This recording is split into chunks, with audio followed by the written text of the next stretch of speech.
വിശദമായ വാർത്തകളിലേക്ക്. അഹമ്മദാബാദിൽ സിക്സർ പെരുമഴ പെയ്ച്ച് ഭാരതം. ന്യൂസിലൻഡിന് 256 റൺസ് വിജയലക്ഷ്യം. സഞ്ജുവും അഭിഷേക് ഇഷാനും അർദ്ധ സെഞ്ചുറി നേടി. സഞ്ജുവിന്റെ തുടരെ മൂന്നാം 50-ആണിത്. വിശദാംശങ്ങളുമായി എസ് കൃഷ്ണരാജ് ചിരിയാണ്. കൃഷ്ണരാജ്, തകർത്തടിച്ചിരിക്കുകയാണ് ഭാരതം. ഇഷാനും അഭിഷേകും സഞ്ജുവും 50 അടിച്ചു. ഒരു പെരുമഴ തന്നെയാണ് സൃഷ്ടിച്ചിരിക്കുന്നത്. ഇന്നിംഗ്സിന്റെ ഭാരതത്തിന്റെ കരുത്തിന്റെ മറ്റു വിശദാംശങ്ങൾ കൂടി. KP, അഭിമാനാർഹമായ ഒരു സ്കോർ, നമുക്ക് ജയിക്കാവുന്ന ഒരു സ്കോർ, തുടരെ രണ്ടാം ലോക കിരീടം ഉയർത്താവുന്ന ഒരു സ്കോർ. കിവീസിന് കനത്ത വെല്ലുവിളി ഉയർത്തിക്കൊണ്ടാണ് ഭാരതത്തിന്റെ ബാറ്റർമാർ കളിച്ചു തകർത്തത്. കിവീസ് ബൗളർമാരെ അടിച്ച് തൂഫാനാക്കി, അങ്ങനെ തന്നെ പറയണം. കാരണം ടോപ്പ് ഓർഡറിലെ 3 ബാറ്റർമാരും അർദ്ധ സെഞ്ചുറി നേടുന്നു. സിക്സർ പെരുമഴയാണ് ഇന്ന് കളത്തിൽ കണ്ടത്. സഞ്ജുവിൻ്റെ മികവ് എടുത്തു പറയണം. തുടരെ 3-ാം മത്സരത്തിലും അർദ്ധ സെഞ്ചുറി നേടുന്നു. വെസ്റ്റ് ഇൻഡീസിനെതിരെ സൂപ്പർ 8-ലെ നിർണായക മത്സരത്തിൽ 97 റൺസ് എടുക്കുന്നു. തൊട്ടടുത്ത മത്സരത്തിൽ ഇംഗ്ലണ്ടിനെതിരെ സെമി ഫൈനലിൽ 89 റൺസ് എടുക്കുന്നു. ഇന്ന് ഫൈനൽ പോരാട്ടത്തിലും 89 റൺസ് എടുത്ത് സഞ്ജു അഭിമാനകരമായ പോരാട്ടമാണ് കാഴ്ചവെച്ചത്. ഒപ്പം വന്ന സഹതാരങ്ങളുടെ മികവ് കൂടി നമ്മൾ പറയണമല്ലോ. ഫോം ഔട്ടായിരുന്ന, എല്ലാവരും വിമർശിച്ചു തള്ളിയ അഭിഷേക് ശർമ്മ ഇന്ന് ഏറ്റവും മികച്ച പ്രകടനമാണ് കാഴ്ചവെച്ചത്. എന്താണോ അയാളിൽ നിന്ന് ഫൈനൽ മത്സരത്തിൽ നമ്മൾ പ്രതീക്ഷിച്ചത്, അത് കളിക്കളത്തിൽ കാട്ടിത്തന്നു അഭിഷേക്. 21 പന്തിൽ 3 സിക്സറും 6 ബൗണ്ടറികളും അടക്കം 52 റൺസാണ് അഭിഷേക് ശർമ്മ അടിച്ചുകൂട്ടിയത്. അതിനുശേഷം വന്ന ഇഷാൻ കിഷനാകട്ടെ 25 പന്തിൽ 54 റൺസ് എടുത്ത് വലിയ പിന്തുണയാണ് സഞ്ജു സാംസൺ നൽകിയത്. സഞ്ജു 46 പന്തിൽ 89 റൺസ് എടുത്ത് ഔട്ടാകുന്നു. 8 സിക്സറുകളും 5 ബൗണ്ടറികളും. ഈ സഞ്ജു സാംസൺ ഒരു ആങ്കർ പ്ലേ ആണെന്ന് കളിച്ചത്. അതായത് മറുവശത്ത് ഇഷാൻ കിഷനെയും അഭിഷേക് ശർമ്മയെയും കൊണ്ട് അടുപ്പിച്ച് സിംഗിളുകൾ എടുത്ത് റൊട്ടേറ്റ് ചെയ്ത് അടിച്ചകറ്റേണ്ട പന്തുകൾ അടിച്ചകറ്റി ഒരു മികവാർന്ന ഇന്നിംഗ്സ്. ഒരു മാസ്റ്റർ ക്ലാസ് തന്നെയാണ് സഞ്ജുവിന്റെ ഇന്നിംഗ്സ് എന്ന് പറയേണ്ടിയിരിക്കുന്നു അല്ലേ? മാറ്റി നിർത്തിയവരെ പോലും കൂടെ ചേർക്കുന്ന ക്ലാസിക് ഇന്നിംഗ്സ് അല്ലേ?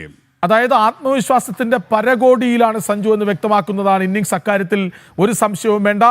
മികവാർന്ന ഒരു ഇന്നിംഗ്സ്. ബൗണ്ടറികൾ അടിക്കേണ്ട പന്തുകൾ മാത്രം തെരഞ്ഞുപിടിച്ച് ആക്രമിക്കുന്നു. അല്ലാത്ത സമയങ്ങളിൽ അപ്പുറത്ത് നിൽക്കുന്ന ഇഷാൻ കിഷനെ കൊണ്ടും അഭിഷേക് ശർമ്മയെ കൊണ്ടും സിക്സറുകളും ബൗണ്ടറികളും അടുപ്പിക്കാൻ വേണ്ടി സിംഗിളുകൾ എടുത്ത് റൊട്ടേറ്റ് ചെയ്യുന്നു. അഭിമാനകരമായ ഒരു ഇന്നിംഗ്സ് തന്നെയാണ് സഞ്ജു കാഴ്ചവെച്ചത്. തുടരെ 3 കളികളിൽ അർദ്ധ സെഞ്ചുറി അടിക്കുക, അതാകട്ടെ ഒന്നോർത്തു നോക്കണം. ഏറ്റവും നിർണായകമായ പോരാട്ടം. വെസ്റ്റ് ഇൻഡീസിനോട് തോറ്റാൽ ടീം പുറത്താണ്. ആ കളിയിൽ 97 റൺസ് എടുത്ത് വിജയത്തിലെത്തിക്കുന്നു ടീമിനെ. തൊട്ടടുത്ത മത്സരത്തിൽ സെമിയിൽ തോറ്റാൽ പുറത്ത്. ഫൈനലിലെത്തുന്നതിന് കാരണമാകുന്നത് ആരാണ്? നമ്മുടെ സഞ്ജുവിൻ്റെ 89 റൺസാണ്. ഇപ്പോൾ വീണ്ടും സഞ്ജു സാംസൺ സെഞ്ചുറിക്കരികെ എത്തിയ പ്രകടനം. 89 റൺസ് എടുത്ത് സഞ്ജു പുറത്താകുന്നു. അങ്ങനെ എല്ലാ അർത്ഥത്തിലും ഏറ്റവും മികച്ച ഇന്നിംഗ്സ്. നോക്കൂ, ഭാരതം ഒരു 2020 വേൾഡ് കപ്പിൽ 100 സിക്സറുകൾ അടിക്കുകയാണ്. അതുകൂടി നമ്മൾ ഓർക്കണം. അതിൽ ഏറ്റവും കൂടുതൽ സിക്സ് അടിച്ചിരിക്കുന്ന സഞ്ജു സാംസണാണ്. അങ്ങനെ എല്ലാ അർത്ഥത്തിലും സഞ്ജു മികവാർന്ന പ്രകടനം കാഴ്ചവെക്കുന്നത് നമ്മൾ കണ്ടു. സഞ്ജു ഒരു ആങ്കർ പ്ലേ കളിച്ചു, അടിക്കേണ്ട പന്തുകൾ അടിച്ച് തകർത്തു. കിവീസിന്റെ ഏറ്റവും പേസർ ബൗളർ ഫെർഗൂസനെ എത്ര വട്ടമാണ് ബൗണ്ടറിക്ക് പുറത്തേക്ക് അടിച്ചു കളഞ്ഞതെന്ന് നമ്മൾ കണ്ടതാണ്. അങ്ങനെ മികച്ച ഒരു ടീം ടോട്ടലാണ് ഭാരതം പഠിപ്പിച്ചത്.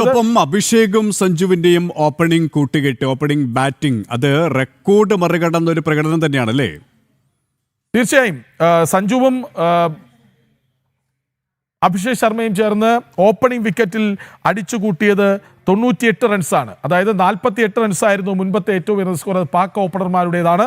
അതിനെയാണ് 98 റൺസ്, 50 റൺസ് അധികമെടുത്ത് സഞ്ജുവും അഭിഷേകും കൂടി മറികടന്ന്. ആ 98 റൺസ് എടുത്തത് 7.1 ഓവർ, അതായത് 43 പന്തിലാണ് ഈ 98 റൺസ് അഭിഷേകും സഞ്ജുവും ചേർത്തത്. സഞ്ജു സാംസൺ അഭിഷേക് ശർമ്മ പുറത്തായ ശേഷം എത്തിയ ഇഷാൻ കിഷനെ കൂട്ടുപിടിച്ച് 105 റൺസ് കൂടി കൂട്ടിച്ചേർക്കുന്നു. ഇഷാൻ ഔട്ടാവുമ്പോൾ സ്കോർ 15.1 ഓവറിൽ 91 പന്തിൽ 203 റൺസായിരുന്നു. അതായത് ഒരു പക്ഷേ 300-നടുത്തേക്ക് പോകുമായിരുന്ന ഒരു സ്കോറാണ് അവിടെ നിന്ന് താഴേക്ക് വന്നത് എന്ന് പറയണം. പക്ഷേ ജിമ്മി നിഷാമിൻ്റെ ഒരു ഓവറിൽ 3 വിക്കറ്റുകളാണ് ഭാരതം കളഞ്ഞു കുളിച്ചത്. സഞ്ജുവും ഇഷാൻ കിഷനും ഒപ്പം സൂര്യകുമാർ യാദവ്, നേരിട്ട് ആദ്യ പന്തിൽ തന്നെ സൂര്യകുമാർ യാദവ് പുറത്തായി. ഒരുപക്ഷെ ഗോൾഡൻ ഡക്കായ സൂര്യകുമാർ ആ ഗോൾഡൻ കപ്പ് ഉയർത്തുന്ന കാഴ്ചയ്ക്ക് വേണ്ടിയാകാം അങ്ങനെ ഒരു നിമിത്തമായ കൃഷ്ണരാജ്, ഒപ്പം പുറത്താകൽ ഈ ന്യൂസിലൻഡ് ടോസ് നേടി ഭാരതത്തെ ബാറ്റിങ്ങിന് അയക്കുകയായിരുന്നു. പിന്നീട് ഈ നമ്മൾ കണ്ട വെടിക്കെട്ട് ബാറ്റിംഗ് ആണ്. എനിക്ക് തോന്നുന്നു ബാറ്റിങ്ങിന് അനുകൂലമായ ഒരു പിച്ചാണോ? അതുകൊണ്ട് തന്നെ ഭാരതത്തിൻ്റെ ബൗളർമാർ എത്രത്തോളം ന്യൂസിലൻഡിനെ കടമുഴക്കി എറിയാൻ കെൽപ്പുള്ളതാണ്. നമുക്കറിയാം, ബുംറ ആയാലും വരുൺ ചക്രവർത്തി ആയാലും സ്പിന്നായാലും പേസായാലും അത്രത്തോളം കരുത്തുറ്റ ടീം തന്നെയാണ്. അതുകൊണ്ട് തന്നെ ആ ഒരു കളി മികവിനെ നമുക്കെങ്ങനെ പ്രതീക്ഷയോടെ നോക്കിക്കാണാം? നമുക്ക് നിരാശയുടെ ഒരു ആദ്യ ഓവറാണ് കടന്നുപോയത്.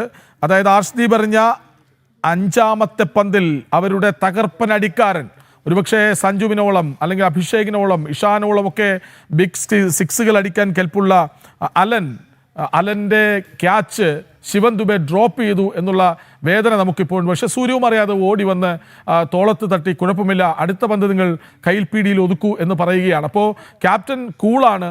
ഒരു പന്തിൽ 0-ന് പുറത്തായി, നേരിട്ട് ആദ്യ പന്തിൽ 0-ന് പുറത്തായെങ്കിലും ക്യാപ്റ്റൻ കൂളായി സഹതാരങ്ങളെ ചേർത്ത് പിടിക്കുകയാണ്. അത് സൂര്യകുമാർ യാദവിൻ്റെ ഒരു പ്രത്യേകതയാണ്. എപ്പോഴും സഹതാരങ്ങളെ ചേർത്ത് പിടിക്കുന്ന ഒരു പ്ലെയറാണ്. അങ്ങനെ 360 ഷോട്ട്സാണ് ഇപ്പോൾ സീഫർട്ടും അലനും കൂടി പായിക്കുന്നത്. കൺമുന്നിൽ അത് കാണാനാകുന്നുണ്ട്. പക്ഷേ ശിവൻ ദുബെ ആ ക്യാച്ച് കളയാൻ പാടില്ലായിരുന്നു. കാരണം നമ്മൾ ടീം വർക്കോടെ ഒരു ബിഗ് സ്കോർ പടുത്തുയർത്തുന്നു, അതിനെ സഞ്ജു നയിക്കുന്നു. അതിനുശേഷം ഒരവസരം കിട്ടുമ്പോൾ അത് കൈപ്പിടിയിൽ ഒതുക്കിയ മതിയാകൂ ശിവൻ ദുബെ. അക്കാര്യത്തിൽ കാര്യമില്ല, നിങ്ങൾ 5-6 സിക്സ് അടിച്ചാൽ പോരാ, ആ പന്ത് കൈപ്പിടിയിൽ ഒതുക്കണമായിരുന്നു. കാരണം കഴിഞ്ഞ മത്സരത്തിൽ ദക്ഷിണാഫ്രിക്കയെ അടിച്ച് പറത്തിവിട്ട ഫിൻ അലൻ്റെ ക്യാച്ചാണ് നിങ്ങൾ ഡ്രോപ്പ് ആക്കിയത്. ഫിൻ അലനൊക്കെ വളരെ പെട്ടെന്ന് പുറത്താകട്ടെ, പക്ഷേ നമുക്ക് ആ ക്യാച്ചിന് വില കൊടുക്കേണ്ടി വരരുത് എന്ന പ്രാർത്ഥനയാണ് വേണ്ടത്. ഏതായാലും ഇപ്പോൾ അവരുടെ സ്കോർ 1.4 ഓവർ, 10 പന്തുകൾ എറിയുമ്പോൾ 17 റൺസാണ്. ബുംറ അവിടെ നിപ്പുണ്ട് സേഫായി. അത് തന്നെയാണ് നമ്മുടെ ഏറ്റവും വലിയ പ്രതീക്ഷയും. ബുംറയുടെ 4 ഓവറുകൾക്ക് വലിയ വിലയുണ്ട്, അക്കാര്യത്തിൽ ഒരു സംശയവുമില്ല. യെസ്, സർദിനെയാണ് അഹമ്മദാബാദിൽ സിക്സർ പെരുമഴ പെയ്ച്ച് ഭാരതം. ന്യൂസിലൻഡിന് 256 റൺസാണ് വിജയലക്ഷ്യം. സഞ്ജുവും അഭിഷേകും ഇഷാനും അർദ്ധ സെഞ്ചുറി നേടി. സഞ്ജുവിൻ്റെ തുടരെ 3ാം 50ആണിത്. സ്പോർട്സ് ഡെസ്കിൽ നിന്നും എസ് കൃഷ്ണരാജാണ് വിശദാംശങ്ങൾ നൽകിയത്. മറ്റു വാർത്തയിലേക്ക് മടങ്ങിയെത്താം, ഇടവേള കഴിഞ്ഞ്.